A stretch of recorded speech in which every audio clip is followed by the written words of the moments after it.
So many of us yearn to fulfill our Dharma, to find our purpose, to do God's will.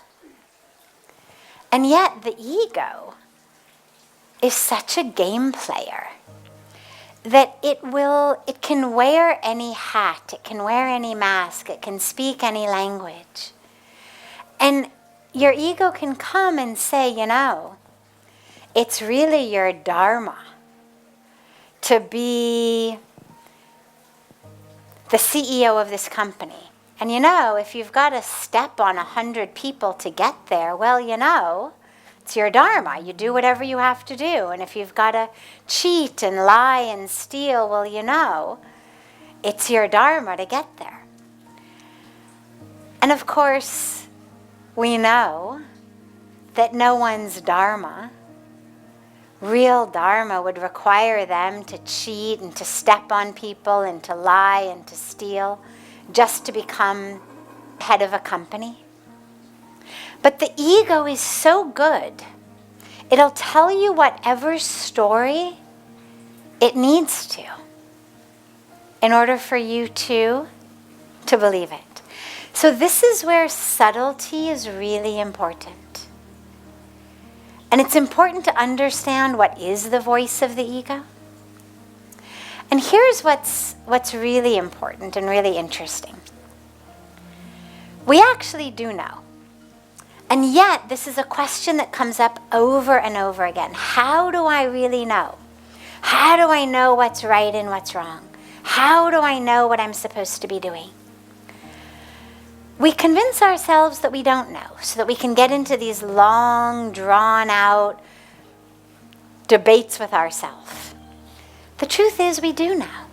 Everything in the universe knows how to move, what's right, what's not. Puja Swamiji shares the example frequently of the little dog that steals something from one of the telewalas on the street. Steals it, looks around. If there's no one there, the dog will sit and eat it right there. But if there is someone around, the dog's going to take it and run into a little alley and eat it where no one can see him. So even the dog knows. And with us, when you really go within, when you close your eyes, when you meditate, when you really ask yourself, almost all of the time we do know the answer. The dilemma is we don't actually want to follow it most of the time. And so what we've trained our egos to do throughout our lifetimes is to convince us that that which we want to do is actually the right thing to do. That if we want to lie or to cheat or to steal or to betray or to whatever we want to do, we want to engage in greed or lust or whatever it may be, you can be sure that our ego is going to be right there, ready to explain to us why it's the right thing to do, why it's actually in service of our spiritual path, the right thing to do. And this is where Vivek, that power of discrimination, is so important. To actually show us what's true and what isn't. But it's also where simple humility is so important. Because when we're not so attached to what we want, how we want it, when we want it, our greed, then there's a lot less for the ego to work with. Then when we actually come to realize something is the right path, we're much more able to walk it.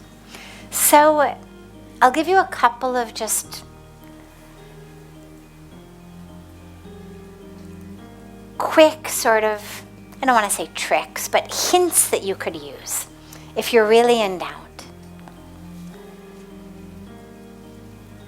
Our real calling, our Dharma, our purpose, God's will, is something that's going to expand us. Our true nature is expansive. It is one.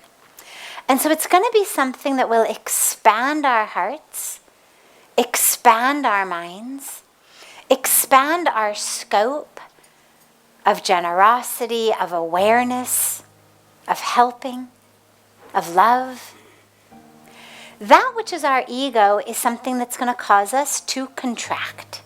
The ego blocks out the rest of the world, and it's only focused on this thing I want, me, mine. So if it's something that causes you to contract, you can be pretty sure it's ego. If it's something that causes you to expand, it's much more likely to be Dharma, God's will. Another little shortcut is the ego tends to be kind of frenetic and in a panic. The ego wants what it wants when it wants it right now. The ego is very prone to stress, anxiety in terms of, oh my God, I might not get it. Oh my God, look at how they're looking at me. Look at what they said. They must be talking about me. I'm going to show them. With the ego, it's always right now. There's a frenetic quality to it. It's right now. The ego is very impatient. And with the ego, of course, we include lust, greed, these aspects of it. It's always right now, gotta have it. Gotta do it, gotta have it. God is pretty infinitely patient. And when it's God's will, when it's our Dharma, there's almost never a frenetic quality to it, but rather there's a patience to it. Okay, you're not ready to learn it today, to know it today, no problem. There's always tomorrow. You're not going to get it this life? Okay, you can come back and do it all over again. Get it next life. The universe is very patient. The ego is very impatient. So if you find that which you're drawn toward has got this impatient, frenetic quality, chances are it's ego.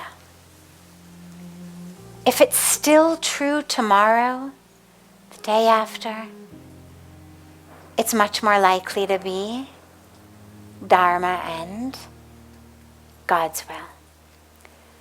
And you'll know. Puja Swamiji always reminds us we've got an internal GPS, like the cars have it. We really do know. We just have to be free of the desire, of the fear, of the conditioning. The conditioning, whether it's our culture, whether it's society, that says, oh, a success is only if you make a lot of money. You must reach the top of this ladder, career ladder, popularity ladder, that's a success. Then you've got a calling. You've got a calling to make music or make art, to be a school teacher, to be a gardener, to plant trees, to take vows of renunciation, to spend your life in seva, whatever it may be. That's your Dharma. But the ego is going to yell, but you'll never be a success. But you've got to be a success. A success is only if you make a lot of money, if you're right up there on the ladder. And so we have to be prepared, if we're really going to live our Dharma, to be able to be free of the indoctrinations, of the fears, of the desires, of the calls of the ego. And then you'll know. I mean, look, everything else in the universe knows. I always say caterpillars know how to become a butterfly. They know when to climb the tree. They know when to weave the cocoon. They know when to come out of the cocoon. Seeds know how to sprout, when to sprout. so that they can actually blossom into a tree. It's impossible, inconceivable, that this intelligence would be given to a caterpillar and a seed, but not to us. We just have to listen closely and carefully.